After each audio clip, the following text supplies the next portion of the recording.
Bharatiya Janata party ने 5 राज्यों की चुनावी तैयारी शुरू कर दी है और यहीं पर है चुनावी ललकार। एक ऐसी ललकार जहां पर यूपी से लेकर के उत्तराखंड तक, गोवा से लेकर के मणिपुर तक की तैयारी है और पंजाब की भी तैयारी है। राष्ट्रीय कार्यकारिणी की बैठक पिछले 3 घंटे से चल रही है, लेकिन अंदर की खबर क्या है हम आपको बताएंगे और दिखाएंगे। हर किसी को इंतजार है कि 2 घंटे के बाद प्रधानमंत्री नरेंद्र मोदी क्या संदेश देंगे, प्रधानमंत्री कार्यकर्ताओं को क्या कहेंगे, प्रधानमंत्री कार्य समिति से क्या कहेंगे, प्रधानमंत्री कार्यकारिणी से क्या कहेंगे, प्रधानमंत्री जितने भी केंद्रीय मंत्री हैं उनसे क्या कहेंगे। बीजेपी शासित राज्यों के मुख्यमंत्री भी चूंकि इस बैठक में हैं, तो प्रधानमंत्री का क्या मंत्र मिलने वाला है, इस पर नजर टिकी हुई है। नमस्ते मैं राशिद। कई सवाल हैं। 5 राज्यों में इलेक्शन है, किसका होगा सिलेक्शन, राष्ट्रीय कार्यकारिणी से पता चल जाएगा। चुनावी रणनीति पर प्रधानमंत्री नरेंद्र मोदी और अमित शाह की नीति क्या है, यह भी इसी बैठक में पता चलेगा। मोदी देंगे संदेश, तब बीजेपी जीतेगी 5 प्रदेश कैसे, इसका फॉर्मूला क्या है, यह फॉर्मूला भी डिकोड करेंगे। यूपी के लिए भारतीय जनता पार्टी की रणनीति क्या है, पंजाब फतेह के लिए मोदी का प्लान क्या है। पंजाब फतेह मैं इसलिए कर रहा हूं क्योंकि शिरोमणि अकाली दल कमजोर है और कांग्रेस तो इतनी कमजोर है कि अंदर की कलह सुलटने का नाम नहीं ले रही, सुलझने का नाम नहीं ले रही। तो ऐसे में यूपी से लेकर के उत्तराखंड, पंजाब से लेकर के बाकी जितने भी राज्य हैं, चाहे वो गोवा ही क्यों ना हो, वहां की रणनीति तय की जा रही है बीजेपी राष्ट्रीय कार्यकारिणी की बैठक में। पहली बड़ी खबर, big breaking, Bharatiya Janata party राष्ट्रीय कार्यकारिणी की बैठक पिछले 3 घंटे से जारी है। दिल्ली के एनडीएमसी सभागार में यह मीटिंग हो रही है। बैठक में 5 राज्यों के विधानसभा चुनाव को लेकर के मंथन किया जा रहा है। जेपी नड्डा, पीएम मोदी बैठक में मौजूद हैं। लाल कृष्ण आडवाणी और मुरली मनोहर जोशी भी वर्चुअली जुड़े हैं। 1.5 साल के बाद ये बीजेपी नेशनल एग्जीक्यूटिव की मीटिंग हो रही है और ये कई मायनों में खास है क्योंकि 5 राज्यों के विधानसभा चुनाव की रणनीति इसी बैठक में अब इसी बैठक के जरिए ही पता चलेगी।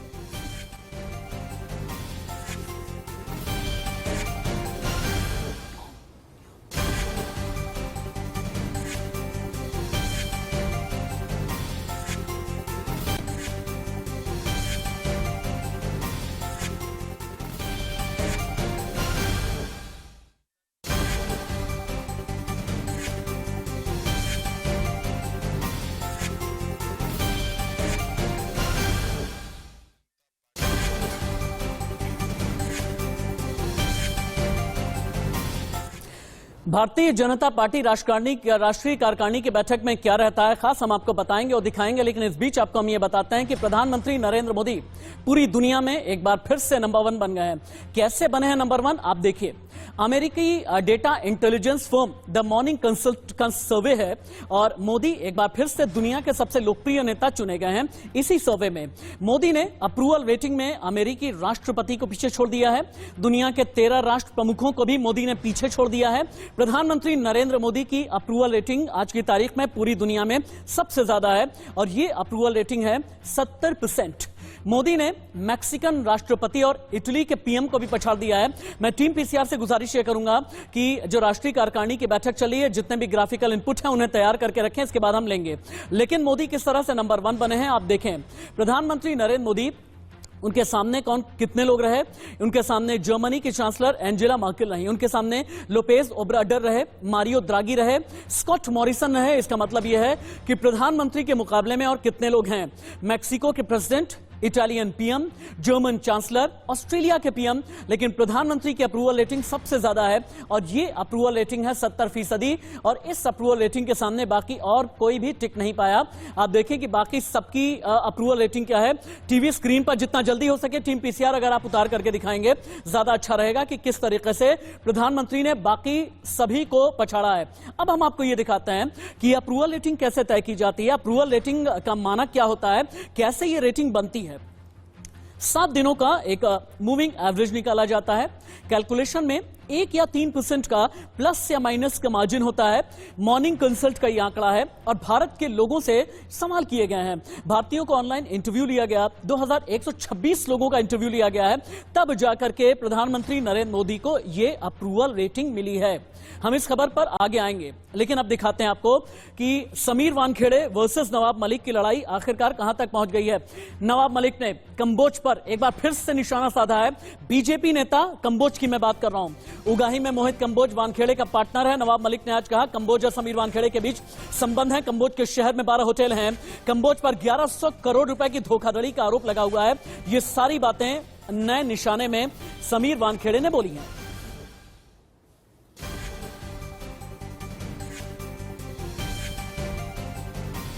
लोगों में एक ऋषभ सचदेवा नाम का लड़के का हमने वीडियो दिखाया, हमने प्रतीक गाभा का वीडियो दिखाया, हमने आमिर फर्नीचर वाले का वीडियो दिखाया, जिन लोगों को अंदर ले जाते हुए वीडियो हमने दिखाया था। और फिर एक वीडियो हमने फिर दिखाया जिसमें ऋषभ सचदेवा के पिताजी, उनके चाचा जी, इन 3 लोगों को लेकर निकलते हुए नजर आए और हमने सवाल उठाया कि ये 3 लोगों को क्यों छोड़ा गया। और हमने सीधे कहा कि ये भारतीय जनता पार्टी के पूर्व जो युवा मोर्चा के अध्यक्ष थे मोहित कंबोज जी, जिन्होंने नाम बदल के मोहित भारती कर लिया है, ये उनके साले हैं और इनके बोलने पे ही उनको छोड़ा गया। फिर तुरंत प्रेस कॉन्फ्रेंस हो गई। श्री वानखेड़े ने कहा कि वो 11 लोग नहीं 14 लोग डिटेन किए गए थे। फिर लोगों को गुमराह करने का खेल वानखेड़े ने शुरू किया। हमने पूछा कि वो और कौन 3 लोग थे, नाम बताओ, लेकिन नाम नहीं बताया गया। फिर कह रहा हूं कि वो 3 लोगों के छोड़ने में ही सबसे बड़ा खेल है। कोर्ट की प्रोसीडिंग में बार बार ये बात आई कि आर्यन खान को वो स्वयं उस क्रूज पे कोई टिकट निकाल के नहीं गया, उसे प्रतीक गाभा और आमिर फर्नीचर वाला के जरिए वो वहां गया। मैं सीधे बताना चाहता हूं कि ये पूरा मामला किडनैपिंग का और रैंसम का है। मोहित कंबोज के साले की जरिए ट्रैप लगाई गई, वहां आर्यन खान को पहुंचाया गया और किडनैप करके 25 करोड़ की फिरौती मांगने का खेल शुरू हुआ। डील 18 करोड़ में हो गई, 50 लाख रुपए उठाए गए, लेकिन एक सेल्फी ने पूरा खेल बिगाड़ दिया। ये सच्चाई है। अब आपको हम ये दिखाते हैं कि नवाब मलिक की मुश्किलें कितनी ज्यादा बढ़ सकती हैं, क्योंकि समीर वानखेड़े के पिता ने मानहानि यानी डिफेमेशन का केस ठोक दिया है। समीर के पिता ने नवाब मलिक पर गंभीर आरोप लगाए हैं। ध्यानदेव वानखेड़े ने बॉम्बे हाईकोर्ट में दर्ज कराया है केस। वानखेड़े ने लगभग 1.25 करोड़ रुपए का मानहानि का दावा किया है और यह कहा है कि मेरे बच्चे के खिलाफ, मेरे बेटे के खिलाफ बहुत से षड्यंत्र हुए हैं और इस षड्यंत्र में मेरे बेटे को फंसाए जाने की कोशिश की जा रही है और बार बार मेरे बेटे को बदनाम करने की कोशिश की जा रही है। ये समीर वानखेड़े के पिता ने आरोप लगाए हैं और मानहानि का यानी डिफेमेशन का केस किया है। नवाब मलिक पर केस है। वानखेड़े के पिता ने किस तरह से हमला किया है अब आपको हम ये दिखाते हैं कि मानहानि के केस में कहा गया है कि चरित्र, प्रतिष्ठा यानी इज्जत को नुकसान पहुंचाया गया है समीर वानखेड़े की। धर्म पर सवाल करना यह ठीक नहीं है, यह भी समीर वानखेड़े के पिता ने कहा। और जो भी नवाब मलिक ने किया है इसकी वजह से मेरी बेटी यास्मीन का करियर बर्बाद हो गया। अत्याचारी बयान देते हैं। इसके अलावा 1.25 करोड़ रुपए की मानहानि का दावा ठोका गया है नवाब मलिक के अगेंस्ट में समीर वानखेड़े के पिता ज्ञानदेव वानखेड़े ने। और ज्ञानदेव वानखेड़े ने बॉम्बे हाईकोर्ट में यह अपील की है कि जितनी बार भी नवाब मलिक जो भी विवादित बयान देते हैं, जो भी विवादास्पद बयान देते हैं, इसकी वजह से पद प्रतिष्ठा को क्षति पहुंच रही है। इसीलिए सोशल मीडिया, इलेक्ट्रॉनिक मीडिया या फिर प्रिंट मीडिया में जितनी भी खबरें आ रही हैं इन पर रोक लगनी चाहिए। नवाब मलिक जितनी बार भी प्रेस कॉन्फ्रेंस करते हैं इन सभी पर रोक लगनी बहुत ज्यादा जरूरी है। वानखेड़े के लिए कैसे उनके पिता खड़े हो गए हैं, समीर वानखेड़े का बचाव करते हुए ज्ञानदेव वानखेड़े ने अपनी पिटीशन में और क्या कुछ कहा है, समीर वानखेड़े के पिता ने लीगल लड़ाई के लिए क्या तैयारियां की हैं, रिपोर्ट देखिए। समीर वानखेड़े के बीच जो घमासान है वो खत्म होने का नाम नहीं ले रहा है।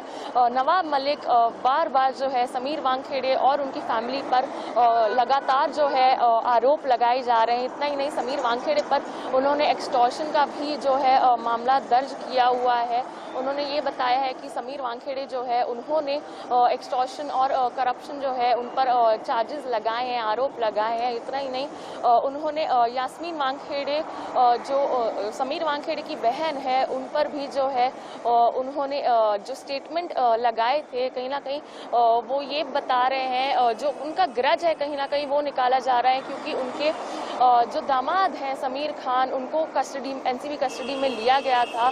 हालांकि उन्हें जो है बेल मिल चुकी है, पर नवाब मलिक जो है हर बार कहीं ना कहीं समीर वानखेड़े उनकी फैमिली पर निशाना तान रहे हैं। और अब जो लेटेस्ट बातें सामने आ रही हैं वो ये है कि ध्यान दें, वानखेड़े जो समीर वानखेड़े के पिता है उन्होंने उन पर डिफेमेशन सूट जो है वो बॉम्बे हाई कोर्ट में फाइल कर दिया है। इतना ही नहीं, उन्होंने कई पॉइंट्स रखे हैं जिनमें से कई पॉइंट्स ऐसे हैं कि नवाब मलिक जो है उन पर डिफेमेशन का जो केस है वो फाइल कर लिया गया है। और इतना ही नहीं, ध्यान दें, वानखेड़े जो है उन्हें पॉइंट्स जो रखे गए हैं वो जो एप्लीकेशन है उसमें ये है कि उन्हें नहीं चाहिए कि नवाब मलिक जो है उन पर निशाना साधे, चाहे वो कोई भी मीडिया प्लेटफॉर्म के थ्रू हो, ट्विटर हो या प्रेस कॉन्फ्रेंसेस हो, उनको ये नहीं चाहिए कि उनकी फैमिली पर कोई भी टिप्पणी या निशाना साधा जाए। हालांकि बार बार हम ये देख रहे हैं जब से आर्यन खान जो है इस मामले में आए हुए हैं, ड्रग केस जो है, और आर्यन खान को जब अरेस्ट किया गया था उसी के बाद से नवाब मलिक जो है निशाना साध रहे हैं समीर वानखेड़े और उनकी फैमिली पर। अब ये देखना होगा कि नवाब मलिक और क्या क्या नए खुलासे करते हैं और समीर वानखेड़े पर इसका क्या असर होता है, क्योंकि हर बार जब भी नवाब मलिक जो है इन पर निशाना साधते हैं तब समीर वानखेड़े जो है विक्टोरियस बाहर नजर आते हैं, क्योंकि वो अपने स्टेटमेंट में भी ये चीज़ बताते हैं कि उन्होंने कोई गलती नहीं की है, वो जो उन पर एलिगेशंस लगाए गए हैं वो बेसलेस है। तो अब ये देखना होगा कि जो घमासान है दोनों के बीच वो कब तक रहता है या कब तक खत्म होता है। कैमरामैन रमेश के साथ सृष्टि जोशी, इंडिया न्यूज़, मुंबई। इस बीच आपके लिए जानना यह भी जरूरी है कि एनसीबी की एसआईटी क्या कर रही है। एनसीबी की एसआईटी के पास में चूंकि अब 6 कुल मिलाजुलाकर के केसेस हैं। ये केस है आर्यन का ड्रग केस, ये केस है अरमान कोहली का ड्रग केस, ये केस है और भी कई ऐसे ड्रग्स केस जैसे रिया चक्रवर्ती वाले केस। ये एसआईटी ने एक टेक ओवर कर लिया है। एक्शन में है एनसीबी की एसआईटी। वानखेड़े को साथ लेकर के पहुंची क्रूज, जो कॉर्डेलिया क्रूज है, चप्पे चप्पे पर अपनी जांच की है एसआईटी ने डॉक्यूमेंट्स भी ले लिए हैं। सीसीटीवी पॉइंट्स जितने भी रहे हैं इन सभी की पड़ताल की है। सीसीटीवी फुटेज मंगाए गए हैं। 6 केस की जांच एक साथ में एनसीबी की एसआईटी करेगी। हालांकि इस टीम में समीर वानखेड़े हैं, लेकिन समीर वानखेड़े हेड नहीं कर रहे। इनमें है क्राइम नंबर 94/21 यानी कॉर्डेलिया क्रूज केस यानी Aryan drug case, crime number 82 Arman Kohli case, crime number 31/21 यानी समीर खान यानी नवाब मलिक के जो दामाद हैं उनका भी केस। लेकिन क्रूज पर एसआईटी को क्या मिला, अभिषेक की रिपोर्ट।